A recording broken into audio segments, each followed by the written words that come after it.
Huli sa operasyon kontra droga ang isang retiradong pulis na dating nakatalaga sa unit na lumalaban sa droga.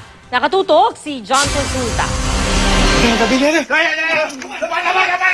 Agad pinadapa ang target na sina Kitty Tagle, 46 anyos, at Winnie Tagle, 24 anyos, sa barangay Nyog 1, Bacoor, Cavite. Nagpakilalang magtsuhin ang dalawa ng mangupahan sa kanilang tinutuluyan. Pero magkarelasyon pala ang dalawa at partners in crime pa sa pagbebenta ng droga. Pinulkuhanan natin sila ng kulang-kulang 140,000 na droga. So ang cover nila is magtsuhin. Kaya medyo nahirapan tayo dito sa pag-operate na to. Dahil pag tinanong mo yung barangay, ang alam nila is magtsuhin. Di nagbigay ng pahayag ang dalawa. Partners in crime din ang dalawang drug suspects sa Dasmariñas, Cavite na tinaguriang Batman at Robin. Arestado ang mga suspect na sina Eric Mari at Ernie Mari na kasama na pala noon sa Oplan Tokhang. Kinilala nila ang supplier nila sa palayaw lang na Joker. Kayong dalawa, nakabala na kayong dalawa rito eh. Hindi mo kita ka rito. Saan tayo sa barangay dito? Hindi po talaga ako, sir, nagbibenta, sir. Gumagamit lang po ako. Saan galing yung mga shabu na nakuha sa'yo?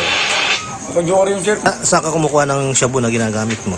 Yun po, dyan din po kay Joker. Si Eric, di lang pala sa droga sangkot. Pero nang-hold up ka? Hindi po. Kanong ano mo? Robbery po lang dyan. Robbery? Nang i-snatch ka? Yung kasama ko po. Kakasuhan ng paglabag si Republic Act 9165 o Comprehensive Drugs Act of 2002 ang dalawa. Ang kanilang supplier si alias Joker pinaghahanap na. Sinamantala naman ng 5 drug suspects ang sunog sa isang warehouse sa barangay Banggaan sa General Trias, Cavite para bumatak sa kalapit na bukid. Sakto namang nagkasalang bypass operation laban sa suspect na si Michael Antiola na isa sa 5 bumatak. Arestado siya at mga kasamang sina Alvin Sarzate, Maynard Bolor, Riondon J.V. Baladad at isang grade 7 estudyante.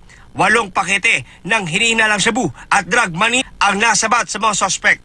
Kakasuhan sila ng paglabag sa Comprehensive Dangerous Drugs Act. Arestado naman sa drug operation ng Santa Rosa Police ang retired na si SPO2 Rolando Lihauco, ang drug suspect dating naka-assign sa Anti-Illegal Drugs Unit sa Calabarzon. Kasi sa karamdaman ko, minsan pagka ako nag-take noon, naibasbasan yung kirot at sakit ng aking nararamdaman. Minsan nagagamit ko sa gano'n. Napatunayan na po scientifically na ang shabu ay nakakasira po sa kalusugan natin, sa ating pag-iisip. Kahit po aming kabaro ay wala po kaming sisinuhin. Dahil yan po ay ang utos sa atin na paigtingin ang laban sa ilegal na droga. John Consulta, nakatutok, 24 oras.